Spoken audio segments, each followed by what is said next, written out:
Can you speak to your philosophy around spending and economics in general and as well as in light of COVID-19? Lorrie, do you want to start this one? So spending in general and in light of COVID-19, well, understand I'm a small business owner. So COVID has hit really hard the small business community. And both myself and my colleagues in the small business community have struggled. You know, some businesses have been entirely shut down. Some have chosen not to reopen. Some probably will not survive the first quarter of next year. So that balance of spending and having the resources to spend. And I suppose the question, is it based more on one's personal philosophy or a state philosophy? So one of the things I find as a small business owner is the revenue is not there that was there pre-COVID. So you have to pivot and you have to adjust your business model to reflect the reality of the situation you're working within. And things have changed for me greatly. All of the big events that I was able to do and have done for 30 years, I am not able to do this year because they are not allowed.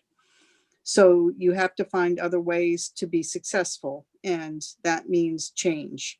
Change is not easy for a lot of people, but it must be done. And I would say the same for state government. The way things have been done in the past cannot continue. So COVID may in fact be a very good thing for the state of New Hampshire in terms of changing the way we budget and the way we create budgets.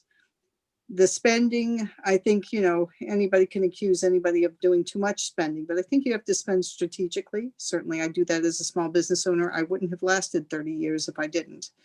And I think the state's going to do the same. And I've long advocated for zero-based budgeting, where we start from zero and we build the budget from there. Is it more time intensive? Yes, it is.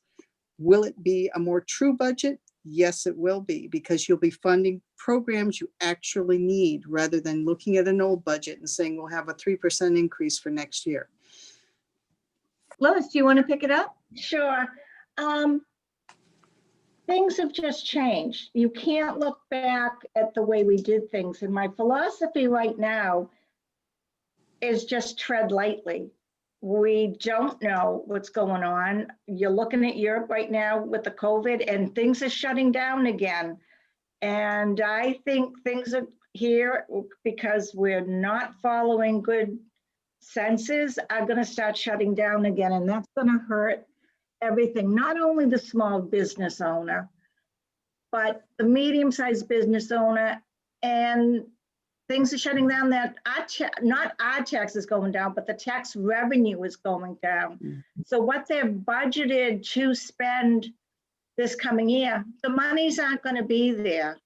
So that budget that everybody worked so hard to do the last 2 years, it's not viable in some cases, and some of the monies might not be there. So our spending has to be stepped lightly, and we may have to be a state of more compromises and tightening our belts, and nobody's going to like that. Nobody's going to be a hero because we have to do that. But a lot of this is out of our hands right now, and it's strange times. And I think our spending needs to be just tighten those purse strings right now, all the way around, right up to the governor's office. And I know that's not going to be a popular philosophy, but we need to step lightly right now. Leslie, how about you? The Monitor asked a question in their survey for candidates, and I would have to say that the state budget process is really complex, that departments, I think, are developing their budgets. They probably know better than anybody else, you know, where they can make the cuts and where they will suffer greatest if they do cut there. So I think that, that whole process with the individual departments, with the House process, the Senate process, the governor has his own process, and it all comes together at some point in some way, shape, or form. When I was working as a school counselor in a district where resources were limited, I think one of the thoughts I always had was, don't reinvent the wheel, and see what existing services are there that can be combined, that can be, that can be used more efficiently. And we don't know. What's going to come out of the School Funding Commission as far as recommendations for how funding of public education is going to be, what those recommendations are going to be. We don't know what is going to be happening with another round of COVID relief from the federal government. And I think that there are really a lot of unknowns. The one thing we know for sure is things are going to be tough. But I think we have to be open-minded, and we have to be flexible. And, we have to recognize that there are going to have to be some sacrifices.